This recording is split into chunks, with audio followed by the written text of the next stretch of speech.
All right, let's dive right in. We're going to talk about a rule for success that is so counterintuitive, it probably goes against every single piece of motivational advice you've ever heard. We're here to deconstruct the one unspoken habit that really separates the people who achieve massive things from those who, well, just talk about them. Just let that sink in for a second. This is the brutal opening shot from the material we're breaking down today. The core argument? It wasn't your work ethic. It wasn't a bad plan. The number one reason you might be failing is the simple act of opening your mouth and sharing your ambitions with the world. So, I want you to think of this session as a kind of detox. We are purging all that bad advice. The stuff that tells you to speak your goals into existence or find an accountability partner. Forget that. We're going to build a new framework, one that's based on the immense strategic power of silence. So, to really get why silence is so critical, we have to first understand the enemy. And the enemy is these three psychological traps that you fall into pretty much every single time you announce your intentions. There's a reason the source material calls this psychological suicide. Okay, first up, the neurological trap. Here's what happens. You tell someone you're going to start a business or get in shape. They say, wow, that's incredible. And bam, your brain releases a little hit of dopamine. The problem? That is the exact same chemical reward you get for actually doing the thing. You get a taste of victory before you've even started, and that little hit of satisfaction can completely kill the drive you need to do the real work. Then you've got the social trap.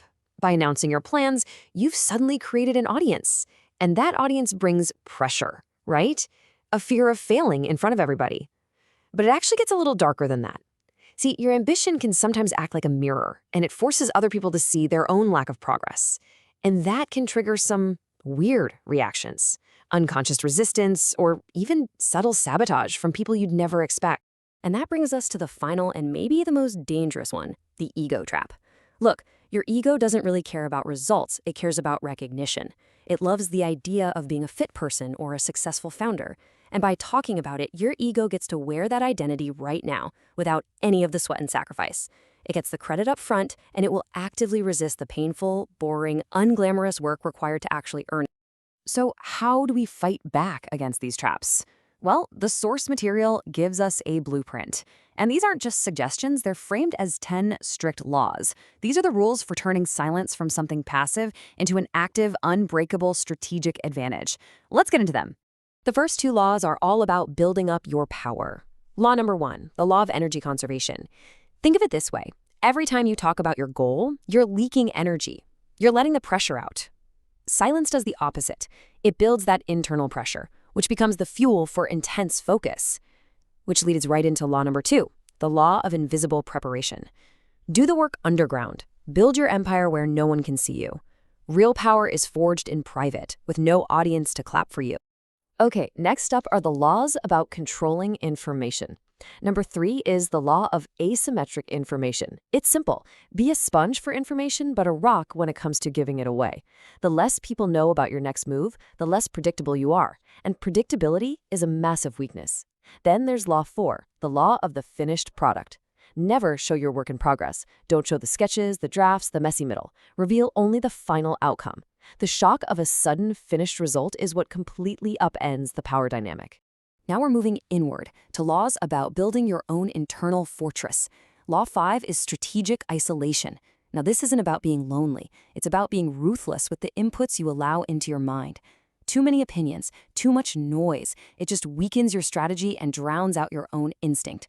And right alongside that is law 6, emotional non-disclosure. Keep your feelings to yourself. Why? Because when you show people your joy, your anger, your fear, you're showing them your buttons. You're exposing the levers that can be used to control you. These next 2 laws are all about tying your identity to what you do, not what you say. Law number 7, identity delay. This means you don't get to call yourself a writer until you've written the book. You're not an entrepreneur until the business is real. Your identity has to follow your behavior, not your good intentions. And of course, this feeds directly into law number 8, strategic shock. Surprise is an incredibly powerful weapon. It disorients people, but it has a prerequisite. It only, and I mean only, works if it's preceded by absolute silence. And finally, we get to the laws of pure execution. Law number 9 is non-negotiation. This means you stop debating with yourself. You stop asking for opinions. Action becomes a command you give yourself, not an open-ended discussion. And the final law, number 10, outcome ownership. This is about playing the long game. Stop chasing credit. Stop looking for praise. That stuff is temporary. What you want is control. You want leverage. You want a powerful position. Because that is permanent. Okay, so we have the 10 laws. But the big question is, why are they so effective? What is actually going on psychologically that makes silence this secret weapon? Let's break down the mechanics behind it. So here's the absolute core idea. Silence is not empty. It's not passive. It's an active vacuum. You see, the human brain absolutely hates a void. It can't stand uncertainty. So when you offer no information, you force other people to fill in the blanks themselves. And guess what they fill it with? Usually it's their own fears, their own insecurities, and their own worst-case scenarios. In fact, your silence triggers 3 main fears in other people. First, and biggest, is the fear of the unknown. They have no idea what you're thinking or planning. Second is a loss of control. They can't influence you because they can't predict you. And third is a fear of social displacement, a fear that you're about to make a move that leaves them behind. Your silence makes them deeply uncomfortable because it destabilizes their world. And you can actually see this play out in social dynamics and status. Think about it. According to the source, lower status behavior involves constant explaining, justifying, almost subconsciously asking for permission. But what's high status behavior? It's acting with a quiet confidence, a silent assumption that you don't need to explain yourself. Silence itself becomes a powerful signal of authority. But honestly, the most important change happens inside of you. By refusing to talk about your goals, you are starving your ego of the cheap validation it craves.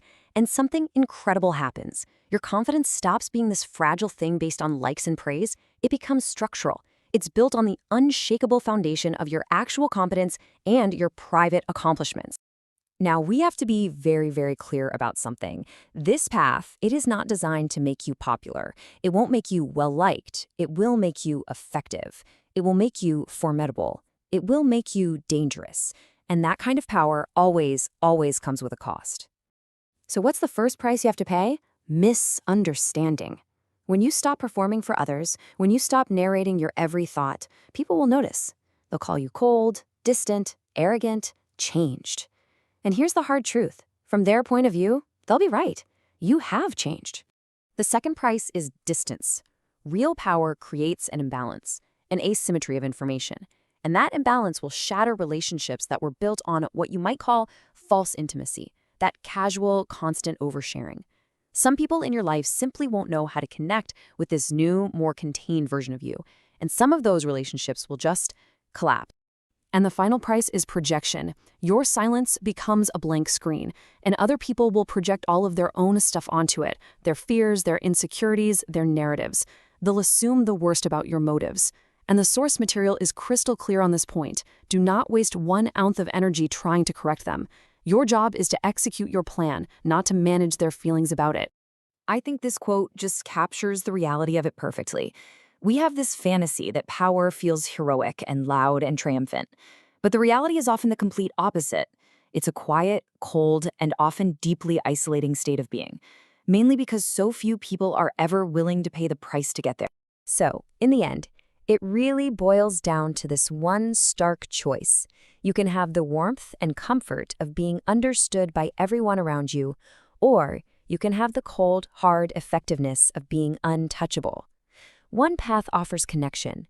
The other offers true sovereignty. The question isn't which one is better. The only question is, which path will you choose?